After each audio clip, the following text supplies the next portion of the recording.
Kia ora and welcome to my Aromatawai Toru digital presentation.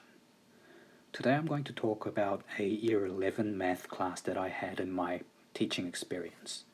It was the very first class of a new chapter of measurements, and my role was to cover unit conversions, converting units of lengths and capacity.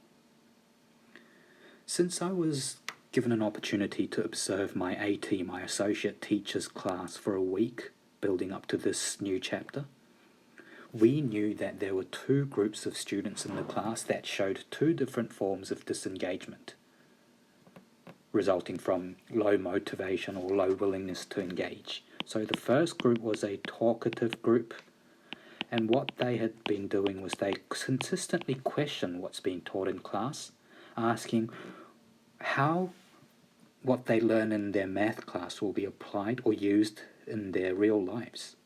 Yes, math is a compulsory subject in Year 11, so they're not there by choice. So they were the group that are motivated by internal factors. They want to accomplish something, learn something practical. Then we have the second group, which is a very diligent group of students who work hard, but they are working hard on some other tasks, other resources that are not assigned by the teacher.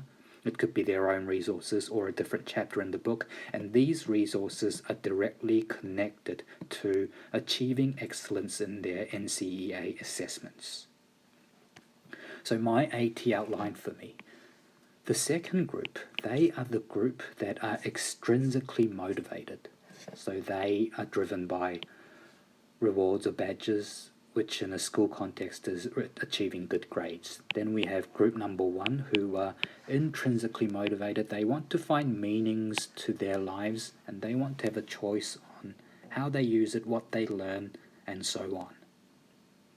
In order to accommodate both groups of students so that they maintain a satisfactory level of motivation and start engaging in class, my AT helped me to set up 3 strategies. First strategy was to make a relationship between math and real life, which was basically for the first group. Second strategy mentioned that what we learn will be covered in the assessment, which counts towards their grades. So that's extrinsic. And he also mentioned promoting extrinsic motivation is not a wrongdoing for a teacher.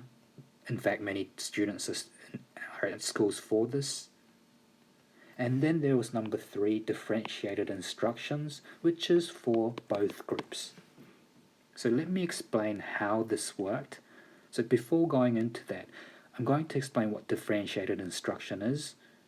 This is a short presentation, so I can't go in detail, and you'll find more details in my written report, but simply I just want to emphasize that providing differentiated instruction means giving different instructions. There's no standardized instruction in a class, so various groups can work or get different forms of instructions, and this in turn increases engagement. I've made some connections with literature in my written report.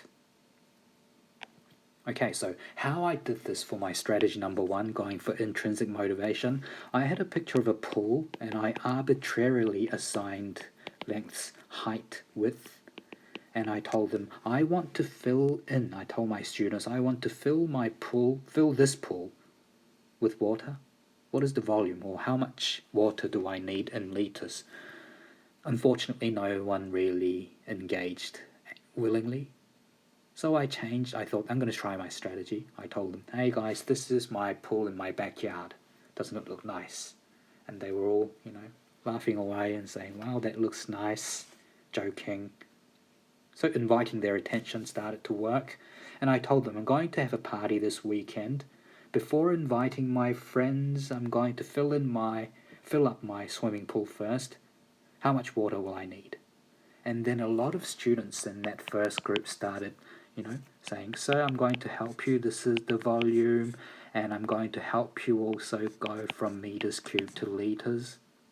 Okay, although it took time, in the end it worked. So I thought, yes, I was able to provide some sort of intrinsic factors that motivate students to engage.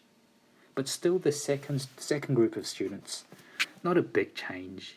They maybe knew all this stuff. I'm not sure, but that's when I show them. Okay, so this is my whiteboard, and on the one half it's a projector showing my PPT slide images. Okay, and on my PPT slides I show 2 images of former assessment done by previous students after gaining consent from my AT who had consent from his students.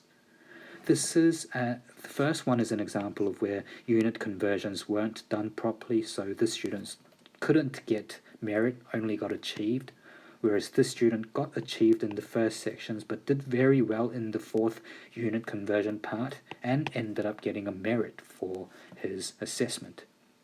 The moment I showed these pictures on my whiteboard, the second group started listening, and they really wanted to do this. So while I was showing a lot of pictures, relating this to real life context, getting students to try and make sense, a very good one I had was this is a running track. A student actually referred to Iron Maori, which is a triathlon competition of Maori, which was a very nice opportunity for us to also think about the bicultural partnership, which I have also discussed in my written report. Anyway, as for the third strategy, what I did was now I handed out a worksheet with a lot of unit conversion practice exercises, and I told them, you have a choice, guys. You can either go with me with my projector, carry on with this real life relationship exercise, or you can just work on the worksheet. In the end, we're going to be awesome, fabulous unit converters, but you can choose how you will get there. The result was very positive, although it didn't go on for a long time.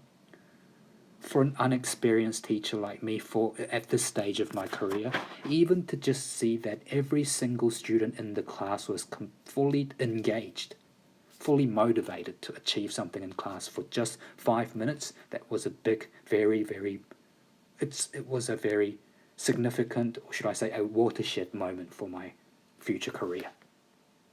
This is a short presentation, and I'm sorry I think I am over time, and I would like to do my further analysis in my written report. Thank you for listening to my digital presentation. Thank you.